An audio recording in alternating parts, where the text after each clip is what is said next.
So, you've gained weight during the pandemic. Ako rin. In fact, a lot of people do. Well, life under quarantine or lockdown really comes with its own physical, mental, and emotional challenges. I started working from home March 2020 due to pandemic. And to be honest, I really appreciate the flexibility it offers. Less commute stress and more productive, I think. Kasi there will be fewer interruptions and less chit-chat. Pero syempre there are downsides like disrupted internet connection, mga ganon. And also, I find it hard to keep track of time. So at first, masasabi ko na working from home was fun. And then eventually after a few months, I started to feel stressed. My sleeping patterns was so messed up, and most of the time, I find myself eating junk food at around 2, 3, or 4 in the morning. And during working hours, I always make sure that I have stock of food in the fridge that I can easily grab. Madalas tsokolate, mga fruit juice, and a lot of sweet desserts. I also stopped from running kasi ewan ko ba, most of the time I feel really, really tired. I feel less motivated to exercise. So yes, I have to admit that I stress eat a lot. So I was 130 pounds before the pandemic. Ngayon, I'm 152.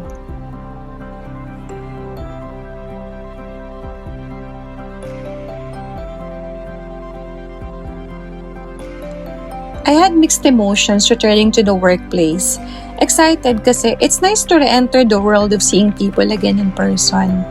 Pero along the way, nag-worry ako when many people started telling me that my body has changed, that I gained weight.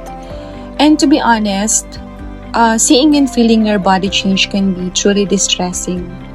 Also, I've outgrown some clothes over the last year. Marami ng damit na hindi na talaga kasya.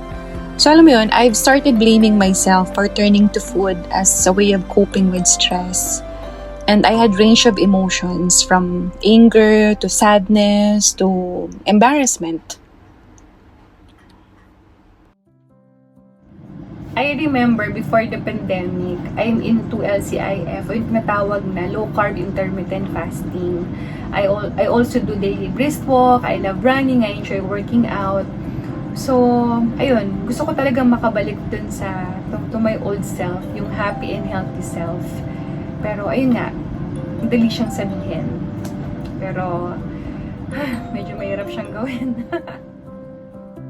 But I realized in this trying time, it is very important to remember that simply being alive is a true blessing. Despite the kilos or pounds you may have gained, there are a lot of things to be thankful and grateful for. And it is just not right to, let a pair of jeans or dresses dictate our self-worth, our happiness. So I have decided to start this journey, this glow-up journey, to return back to my healthy habits, practice more self-care, to hydrate more, and do things that would remind me to feel good about my body and myself. Namiss ko kasi yung mga umaga na gigising ka and you feel happy about yourself. Lately, hindi ko na yun nararamdaman.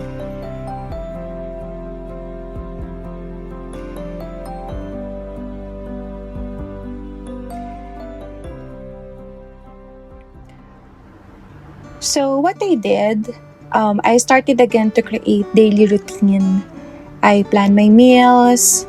I started watching again documentaries and vlogs about health to find different ways to fuel my body, to make it the healthiest it can be during this pandemic.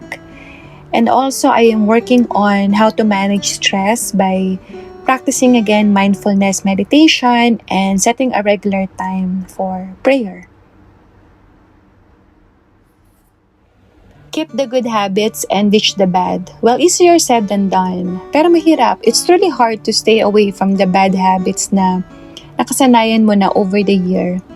Having something comforting to eat is, alam mo yon, I think it's a valid coping strategy when you're dealing through any kind of difficult situation. Kain pa more ng comfort food. So, I have to admit that at times, I still go back to my old bad habits. But I made a decision that I want to have a healthy life again. So I think right now is the best time to assess my lifestyle and reshape my priorities. So, in the face of all this anxiety, sadness, and devastation, ikaw, what are your future plans? Ano ba yung mga priorities mo ngayon? So, hi everyone, my name is Rochelle, and this is episode 1 of Tisa Diaries Glow Up Journey. And I encourage you all to join me. Samahan niyo ako and together let's find amazing ways how to take better care of ourselves. Glowing up is not just about changing your look or changing your style, but it is more of finding your confidence, your inner peace. And I hope this series of vlogs serves as a useful tool for you to feel empowered and inspired to go after what you want out of this life. So, thanks for following along and until next time.